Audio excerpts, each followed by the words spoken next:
Un des exemples les plus touchants de l'efficacité de la prière pour les défunts est rapporté dans les actes du martyre de Sainte Perpétue, cette sainte d'Afrique qui subit la mort pour le Christ au commencement du IIIe siècle.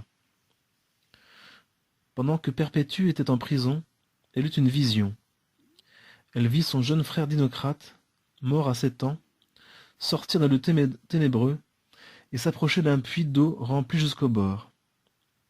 Mais ce bord était trop haut pour la taille de l'enfant, qui n'y pouvait puiser, et, tout triste, il regardait sa sœur.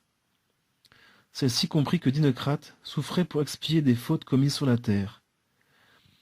Elle offrit alors ses souffrances et ses prières pour cette jeune âme.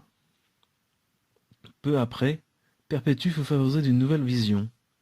Elle revit Dinocrate, mais cette fois-ci, il était tout joyeux.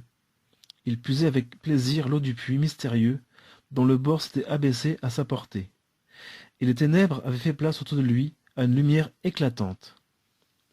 Il venait donc d'être délivré de sa peine par les prières et les souffrances offertes par sa sœur Perpétue, et il jouissait du bonheur du ciel, symbolisé par le breuvage vers lequel il avait aspiré dans le purgatoire, et dont il pouvait maintenant étancher sa soif.